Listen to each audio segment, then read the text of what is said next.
Chapter 9, Christmas 1914. For weeks it had been bitterly cold. A sharp north wind had been whistling through the barren branches of the chestnut trees around the castle, and the walls and roofs were covered with glistening frost. Although school did not begin until 9 o'clock, which was 1 hour later than during the summer months, it was still dark as night when we left our home for the convent. We had to rehearse Christmas carols, and we listened to beautiful stories about the birth of Christ, while knitting socks, scarves, ear warmers and mittens for the soldiers. We had to be especially good these days, because our Christmas presents depended on our behavior. We were told that Santa Claus had been watching us all during the last year and that he would come to each house 3 weeks before Christmas. He would then punish the bad children and reward the well-behaved, promising beautiful gifts which the little child Jesus would bring on Christmas Eve. With eagerness we discussed each other's merits and did only the things which would please our teachers and families. I expected for certain that Santa Claus would overlook or maybe forget all my bad sins, if he would see me being very good during the last few days before his arrival.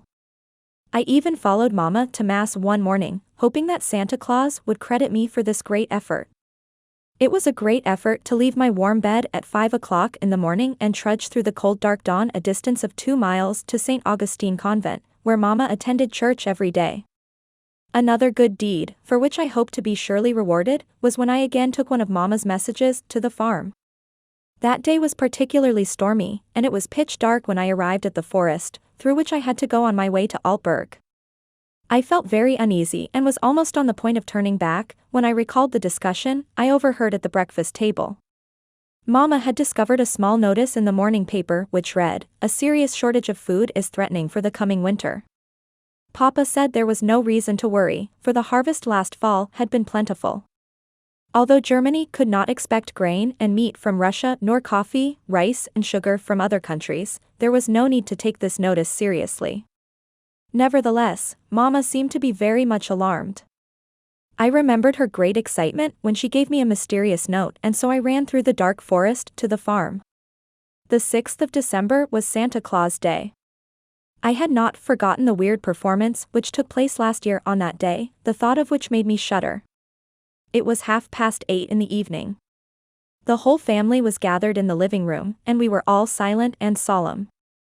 Whispering to Clara, I prepared her for what was going to happen. Frightened, she pulled her chair closer to mine. The gate bell was ringing furiously. Fanny timidly left the room to open the front door. She rushed back screaming. Clara grabbed my arm. We heard the clang of massive iron chains and then heavy footsteps slowly stumbling up the stairs. Fanny wanted to run away, but she managed to slip under the table. Mama hurried to the corner where Clara and I sat, and she patted our shoulders assuringly. We heard a terrific knock at the living room door. Papa arose and, bowing, he welcomed 2 strangers. A tall, round-faced Santa Claus with a long, white beard and bushy eyebrows entered the room. He looked kind and smiled. He wore a bright red coat trimmed with fur and a red cap with a long point. In one hand he carried a large golden book, and over his shoulder was a white sack bulging with toys. Close behind him was a horrible figure. I know it was Krampus, the bad Santa Claus, who came to punish the naughty children. I had seen him a year ago, but I had forgotten his ghastly appearance. He, too, was tall, but thin as a broom handle. Between his black beard I saw enormous teeth, and long stringy black eyebrows covered his swarthy face. He was dressed all in black, and instead of fur, his coat was trimmed with snakes. From his belt hung the iron chain dragging along the floor and making a terrible noise every time he moved. In one hand he held a whip and in the other an empty black sack, while under his arm was a large black book. He pushed the kind Santa Claus aside, and with long steps, he rushed straight toward us. Clara began to howl and buried her face in my lap. I held her tight and hardly dared breathe, for I too was terribly frightened. Mama came to our rescue. "No, Krampus," she said, "these are good children. We only have use for the kind Santa Claus." Krampus went mumbling to the farthest corner of the room and, scowling, he surveyed us from behind the Dutch tile stove. The kind Santa Claus came closer. Slowly he opened his golden book and earnestly read page after page. Once in a while, he nodded his head and smiled at Clara and me.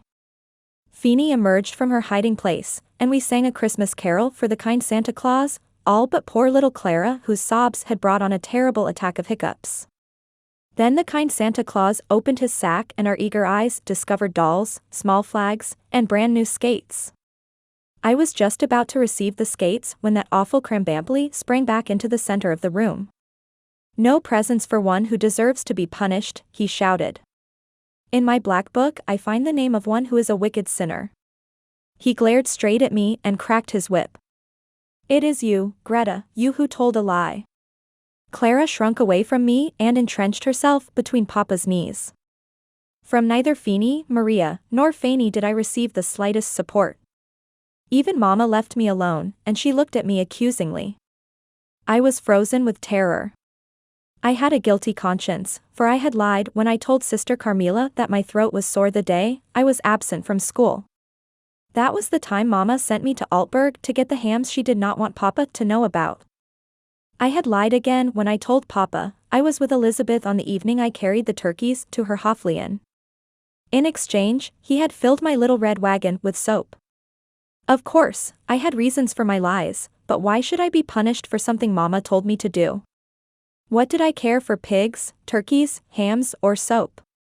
If it had not been for the old war I wouldn't be in such trouble. I felt terribly wronged, and as that black figure came closer, I jumped from my chair to the top of the table. "All right, Krambambly," I yelled, "if you want to fight, I am ready." I grabbed his beard and shook it.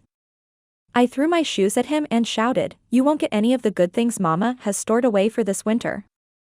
I intended to tell him about the juicy hams and jars of pig's knuckles in the attic, but Mama frantically grabbed me and carried me sobbing from the room. She put an ice pack on my head and promised me that the kind Santa Claus would leave me the shiny new skates, and so he did.